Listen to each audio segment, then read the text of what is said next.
Perezida Kagame nabo bayoborana.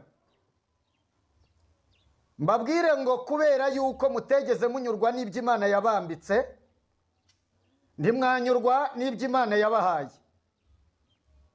ndetse ntimwashaka gutunga umutima ukiranukiye Imana, kandi umutima udafite icyo wishinja. Ibyo byarabananiye, namwe murabizi. Ibyo rero nibyo biteye Imana kubahanaguraho. Niba muzi uko ameza ajya ahanagurwa, ni nako Imana igiye guhanagura inkozi z'ibibi hano mu Rwanda. Gorora byose vuba. Allahu Akbar. In the name of Jesus Christ. Nkuko Mose yabitubwiye, utazi yavana amenye yajya, nimuze tujye inama. Gorora byose vuba. Amahoro nshuti bakunzi bagorora byose vuba, turagarutse nanone tubifuriza icyumweru cyiza, aho bukeye, aho bwishe, kandi namwe mukomeze kugira ijoro ryiza. Uyu munsi rero tugarutse n'ubundi tuje kuganira nk'uko bisanzwe, dukomeza kuburira abantu kugira ngo bitegure ibihe bidasanzwe, ibihe bikomeye akarere k'ibiyaga bigari kagiye kunyuramo, ariko bitegura ibihe byiza byo kubaha Imana by'ukuri, kubera yuko twanze kuyumvira ku neza, igiye kongera kuturemera ubundi buhamya kugira ngo tuzayihamye dushize amanga. Uyu munsi rero amakuru ariho mu buryo bw'umubiri, M23 yikuye mu biganiro by'amahoro byaberaga i Doha muri Qatar. Uburundi bwongeye gutanga gasopo u Rwanda. Imiryango n'inshuti z'akadasohoka mu basirikare bakomeye mu gihugu cy'u Rwanda bahawe imbuzi ko birinda guhagarara ahantu hahurira abantu benshi. Ntimugwe mu mutego, hari gucurwa umugambi wo gukina ikinamico ry'impinduka ngo babone uko bacyura impunzi. Turaje tugaruke mu kanya tubive imuzi. Ntimube kure ya Gorora byose vuba. Gorora byose vuba. Reka tubanze dushima Imana. Uwiteka ndagushimye nanone, habwa icyubahiro kuko warinze bene data kuri Gorora byose vuba. Mwami Imana, ni ubuntu bugeretse ku bundi kuba wadutije uyu munsi tukaba tugihumeka umwuka w'abazima, ubihererwe icyubahiro. Wakoze kuko wagize neza kandi ugashoboza mwene data ukurikira Gorora byose vuba, nanjye ukanshoboza, ukaba unyemereye. Reka mbumbure akanwa wandemanye Mwami Imana, mvuge ibyubahisha izina ryawe. Uwiteka nyaguhora ku ngoma, umugambi wawe mwiza w'ububyutse muri aka karere k'ibiyaga bigari, ndakwinginze kugira ngo data mwiza ngiye kuvuga ntaba ari njye, ahubwo izina ryawe rihabwe icyubahiro. Urakoze kukugira neza, habwa icyubahiro muri byose, utangirane natwe kandi usuzanye natwe, mu izina rya Yesu Kristo, amen. Inshuti bavandimwe bakunzi bagorora byose vuba, nk'uko twabibabwiye mu biganiro byacu byahise, twababwiye yuko akarere k'ibiyaga bigari gafite ibanga rikomeye. Akarere k'ibiyaga bigari intambara zikaberamo n'ibibazo birimo atari ibibazo bishobora gukemurwa n'imbaraga z'umwana w'umuntu. Iyo tuvuze ibi ngibi hari abantu bagira ngo ni ukwiheba cyangwa se ni ukubihebesha. Oya, ntabwo ari ko biri, ahubwo ni ukugira ngo mukomere, ariko noneho mukomere muzi n'ikibakomeje, cyangwa se n'abacika intege, abafite kwizera guke, namwe mucika intege ariko muzi n'impamvu mucitse intege. Gusa icyiza ni uko mwakomera kandi mugakenyera mugakomeza, kuko amazi si yayandi, abantu boge mpagaze. Gorora byose vuba. Nk'uko mwabyumvishe mu bitangazamakuru bitandukanye hirya no hino, uyu munsi mu nama n'abanyamakuru, abayobozi ba M23 batangaje ku mugaragaro yuko batazongera kwitabira ibiganiro by'amahoro byaberaga i Doha muri Qatar. Ahubwo batangaza yuko ibisubizo byose cyangwa se uburyo bwose buzaboneka mu ntambara. Ni ukuvuga ngo mu yandi magambo batangaje yuko nta biganiro bizongera kubaho, nubwo baba babeshyana, twarabibabwiye, baba babeshyana, abanyapolitike niko bakora, babeshyana amahoro ariko bazi neza ko ntayo baharanira, ntayo bashaka.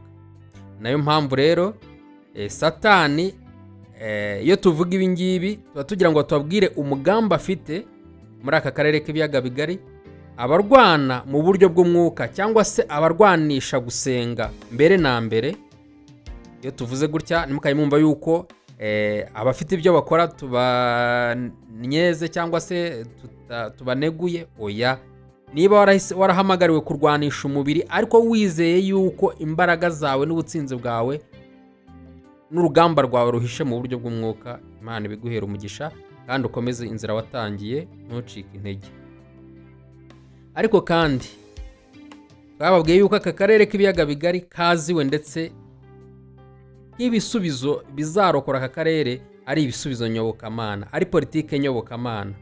Ni nayo mpamvu Uburundi bwongeye gutanga gasopo u Rwanda yuko byanga bikunda batazihanganira ubushotoranyi bw'u Rwanda.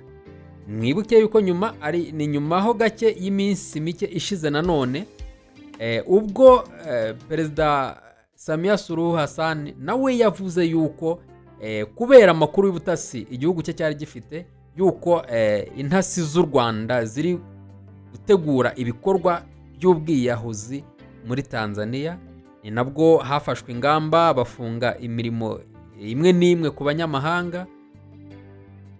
Murabyibuka yuko bavuze ko nko gucuruza za mobile money mu masaro, kogosha amasaro de coiffure n'ibindi, iyo mirimo iciriritse yakorohereza ubutasi, yakorohereza intasi runaka, iyo mirimo itemerewe gukorwa n'abanyamahanga ahubwo izajya ikorwa n'abatanzania gusa. Ibyo byose birateguza iki? Birateguza ikintu gikomeye kigiye kuba muri aka karere k'ibiyaga bigari. Bene data, nshuti bakundwa mudukurikira, musenge, dusenge tutisengesheje kandi tube maso kuko amazi ntabwo arikire yayandi. Mu Rwanda inshuti n'imiryango y'abasirikare bakomeye bari guhabwa ubutumwa bubabwira ngo birinde mu bihe biri kuza cyangwa se ibihe turimo, birinde guhagarara ahantu hateranira abantu benshi. Wakwibaza uti kubera iki? Kandi mu gihe tuzi yuko igihugu bari kuvuga ko kiri mu mahoro, nta kibazo gifite, ni iki gituma ubu butumwa buhabwa abo mu miryango y'abibona mu butegetsi gusa cyangwa se n'inshuti zabo? Ibi byose birashimangira iki? Nawe ubwenge bwawe bwaguha ikigomba kubaho. Twumvise ubuhamya bw'abadamu dukunda gucishaho cyane mu biganiro byacu, bavuga yuko ngo umunsi hazaba ikibazo Perezida Kagame agapfa, ngo ntabwo bazamushyingura wenyine, ngo bazamushyingura n'ibindi bintu bagomba kumusasira. Avuga yuko ngo ku bwa Habyarimana ngo baravuga ngo bazamusasira, ngo twebwe ngo tugiye kuzakora jenoside ngo izandikwa mu mateka, niko yavugaga uwo mubyeyi. Wenda ndaje ndagashyiraho namwe wongere ukumve. Tuzakora jenoside yarenze iyabo ku buryo izandikwa mu mateka y'isi. Kagame kuko watumye tubaho, naho ubundi abana bari barakaye bari kubabyora. Ibyo bivugisha nama n'imikino. Oya, kuba ari benshi ntacyo bivuze. Bo bitegure Kagame bumva gusa ngo birarangiye. Nta nubwo tuzamushyingura wenyine, tuzamushyingurana n'ibindi bintu tugomba kumusasira. Gorora byose vuba. Ibyo ngibyo tubivuga twebwe tubishyiraho, ntabwo dushaka kugira ngo tugarure bya bintu n'ubundi ko mubyumva cyangwa se mubyumva ukundi, ariko tuba tugira ngo tubabwire ngo amayeri y'umwanzi Satani ibyo ari gupanga. Ibijyo bijya bicika abantu bakabivuga mu buryo bw'umubiri, wowe ukabyumva ukagira ngo ni ibisanzwe, ariko satani ari gupanga ikintu kidasanzwe hano mu karere k'ibiyaga bigari. Mwibuke ijambo ryigeze kuvugwa ngo u Rwanda tuzarusiga nk'uko twarusanze. Ni ukuvuga ngo niba bararusanze ari umuyonga n'ubundi bazarusiga ari umuyonga. Nibyo rero biri gutuma imiryango n'inshuti z'abakomeye mu gihugu mo imbere bari kugenda baburira abantu babo bababwira ngo mwirinde ibihe biri kuza n'ibibi, mwirinde guhagarara ahantu hari abantu benshi. Ari nayo mpamvu nanjye mboneyeho kubwira bene data ba rubanda rugufi, kuko njyewe ndi wa wundi uciriritse. Bene wacu cyangwa se ba bagenzi banjye baciriritse, namwe ndababuriye mwirinde guhagarara ahantu hari abantu benshi. Wahagarara niba ari mu isoko ariko ntuhatinde, wahagarara niba ari muri gare ariko wihatinda, kubera yuko hari impamvu iri gutuma abangaba bakomeye ndetse bafite uburenganzira bwo kubona amakuru mu buryo twe tudabasha gushyikira, babwira imiryango yabo bakababwira gutya. Ni umukunzi wa Gorora Byose Vuba, utwumva akumva ukuri tuvugiramo, na cyane yuko twebwe ntawe duhengamiraho. Aravuga ati ariko njya nkurikirana ibiganiro byanyu, none ngewe mbahaye ubutumwa mu butange kandi mu bubwira abantu yuko twebwe twahawe amabwiriza yuko tutagomba guhagarara ahantu hari abantu benshi, bigaragare yuko hari ikintu kibi kigiye gukorwa. Ntabwo nzi, niko yavugaga, ntabwo nzi niba kiri bukorwe n'abantu bwoko ki, nitsinze aho kiri buve, ariko amakuru ariho nayo. Rero twebwe ijambo ry'Imana muhora mwigisha buri gihe, muhora muvuga yuko dukwiye gukundana, tutirebyeho, tutarebye ku bwoko bwacu gusa, ahubwo tukareba yuko twaremwe twese mu isura cyangwa se mu ishusho y'Imana. Ati bityo rero mbahaye ubwo butumwa nka Gorora Byose Vuba, nzi ko ijwi ryanyu rigera kure, namwe mu butangariza ababakurikira. Ndamushimira rero rwose inshuti yacu, nk'uko abidusabye. Ntago twavuga imyirondoro cyangwa se uwuriwe, ariko ubutumwa bwawe turabutambukije, kandi nyiramatwi yumva ntiyumve. Uraba yumva mutima muke wo mu rutiba.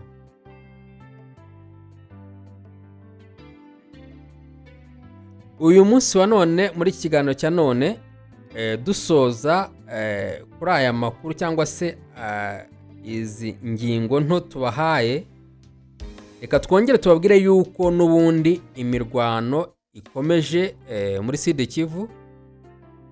Tubabwire yuko intambara mu Minembwe imaze guhitana abanyamurenge benshi, ariko noneho uko iyo ntambara iri gukomeza kuba nyuma y'urupfu rw'abasirikare bakomeye barimo Mustafa, abo basirikare bari babwiye General Sematama yuko badashyigikiye ibikorwa bibi ari gukorera wabo mu bwoko bw'abanyamurenge, ndetse banamushinja beruye yuko ari we wagambaniye Makanika.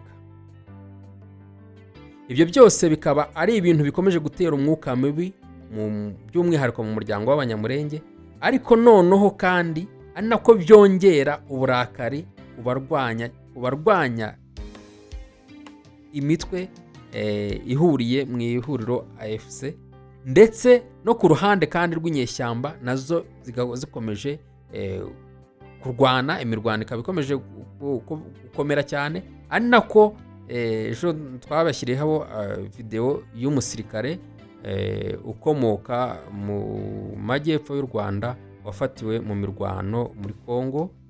Twabashyiriyeho amajwi n'amashusho ye, wagenda ukabireba. Ariko ibyo byose twe nka Gorora Byose Vuba tuzi neza ko mu bindi binyamakuru mwabibonye. Ibi ngibi tuba tubivuga tugira ngo aba bantu tubwira yuko hariho intambara yo mu buryo bw'umwuka, kandi hakenewe n'ibisubizo byo mu buryo bw'umwuka. Iki gihe tugezemo rero ni igihe gisaba abantu badasanzwe, bagomba gukora ibidasanzwe kandi mu gihe kidasanzwe, kuko bazaba bayobowe n'umuntu udasanzwe. Ari nayo mpamvu turi gutanga imbuzi ikomeye cyane cyane ku bantu muri mu Rwanda. Turatanga imbuzi ikomeye cyane ku bantu bari mu Rwanda n'abakomoka mu Rwanda, by'umwihariko impunzi. Muntu uvuga yuko wahunze muntu uzi ko wahunze, nawe muntu uri mu Rwanda ukaba ukurikirana amakuru ya Gorora Byose Vuba cyangwa se n'ibindi binyamakuru, ariko by'umwihariko ukaba ufite ibanga ryo mu buryo bw'umwuka, reka tubanze tubumvishe kano kantu hanyuma tugaruke. Gorora Byose Vuba. nabonaga habaho inama mu gihugu. Izo nama mbona zateranijwe n'abakomeye. Muri abo bakomeye bari bafite igitekerezo gikomeye cyane cyo kuvuga ngo ntidushaka leta y'u Burundi, nta nubwo dushaka leta ya Tanzania, nta nubwo kandi dushaka leta ya Kongo. Maze kumva bari kubivuga batyo, ngo mbona bafashe ibintu by'ibitekerezo byabo barabihuza. Bamaze kubihuza, ngo mbona banzuye ko hano mu Bugesera abantu benshi barahazi. Uturutse muri Kibungo ukaza uko aya majwi muri kumva ni umukozi w'Imana, reka tumushimire kandi tunamusabira umugisha ndetse arusheho kongererwa amavuta kugira ngo akomeze gukorera umwami Imana kandi atanyazwe ndetse adakomerekejwe n'uburiganya bw'umwanzi Satani. Reka dukomeze tumwumve ubutumwa bwe yatanze, tugaruke dukomeze ikiganiro cyacu. Kanyaru kazamuka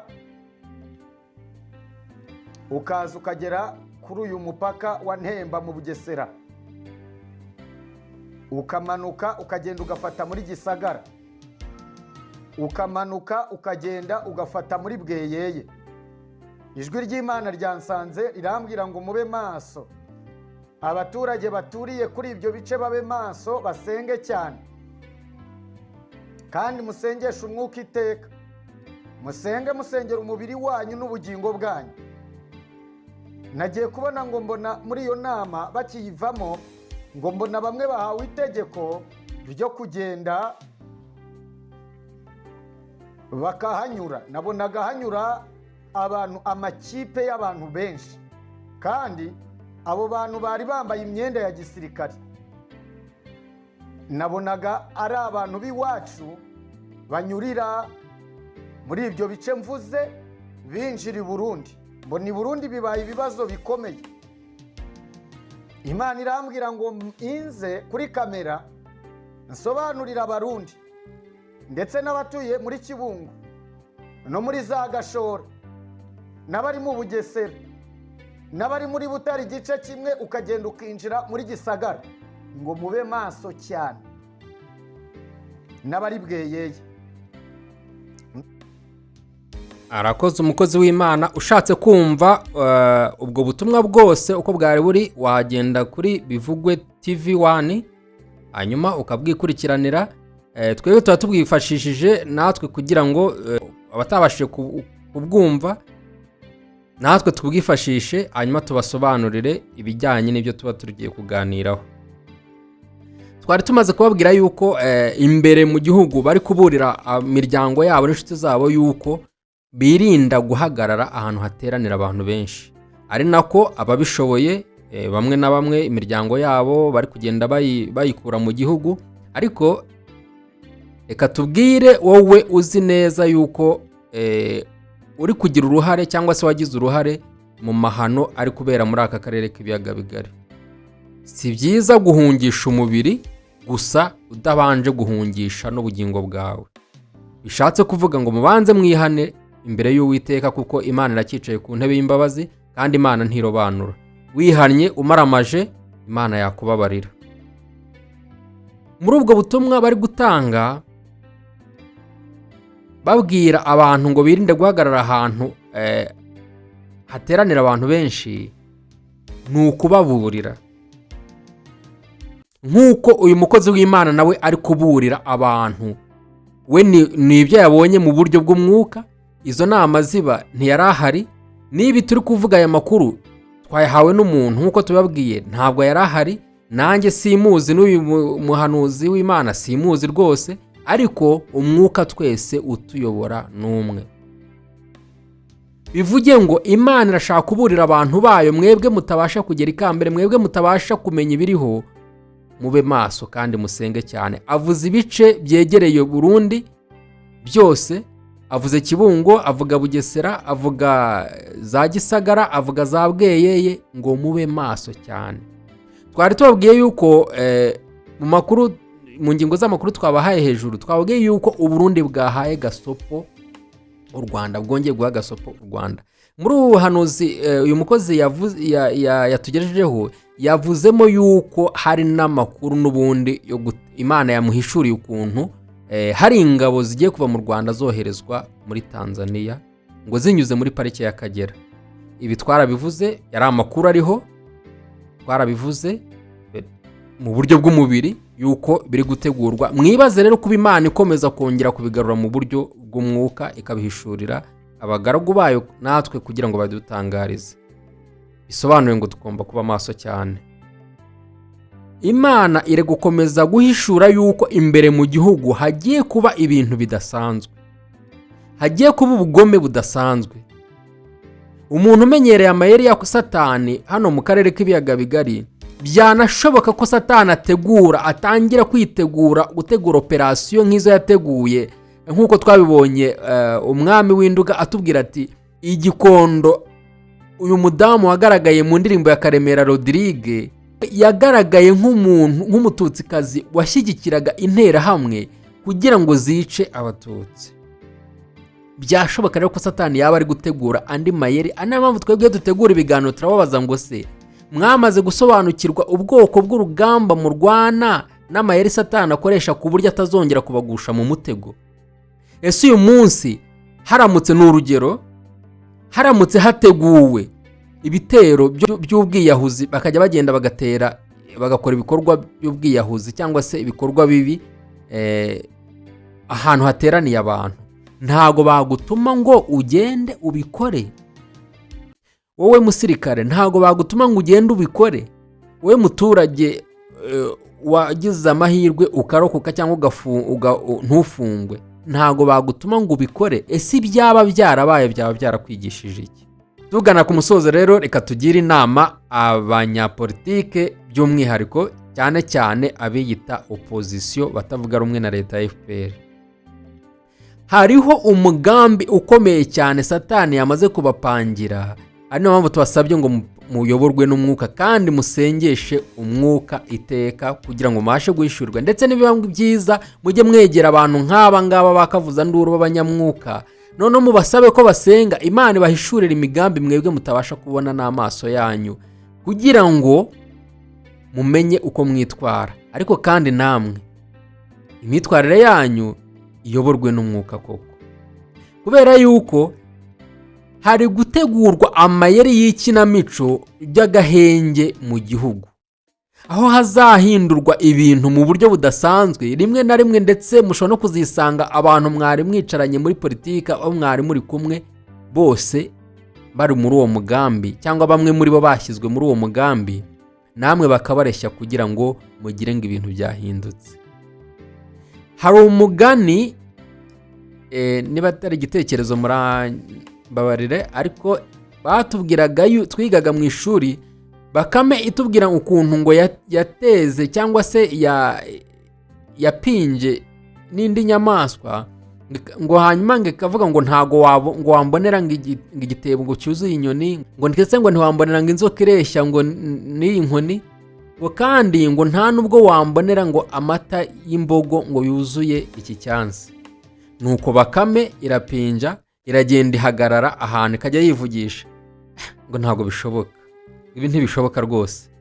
Inyoni zikayibaza ati ni ibiki Bakame, bite ko amagambo yakurenze? Ati ni umuntu mbeshye ngo mwabasha kujya muri iki gitete mukuzuramo. Nuko inyoni iti ibyo nabyo, ngo inyoni zirundamo kugira ngo zemeze Bakame, ngo Bakame irangije iranyweza ishyiraho umutemere, iragenda itereka hariya. Bakame irakugendera ngo ireba inzoka, irayibwira ati ntabwo ibintu bishoboka rwose. Ati uriya nawe arambeshya, ati abantu bose ibindi bintu ntabwo bishoboka. Inzoka iti Bakame bite ko amagambo yagushize ivuga? Ati ni umuntu mbeshya ariko ntabwo ibintu bishoboka. Ngo ushobora kureshya n'iyi nkoni, ngo birashoboka? inzoka ita ahubwo nanayisumba. Nuko inzoka Bakame yegerezaho inkoni, inzoka ijyaho, Bakame irahambira itereka hariya. Ngo Bakame irakugendera ijya ahantu imbogo zari zashotse. Nuko ku iriba imbogo ziri kunywa, iratangira irongera irivugishije. Ibi ntabwo ibintu bishoboka rwose, abantu barabeshya. Imbogo ziti se bigenze bite Bakame? Bakame iti barambwiye ngo hari imbogo yabasha kugira amata yuzuye iki cyansi. Nuko imbogo zitera ku Bakame koko rwose ntabwo twari tuzi kuri bakagorya bigezaho. Bati shyira igeza hano twereke. Nuko imbogo zivuruganyirizamo icyansi kiruzura, Bakame itereka hariya. Iragenda irya za ntego.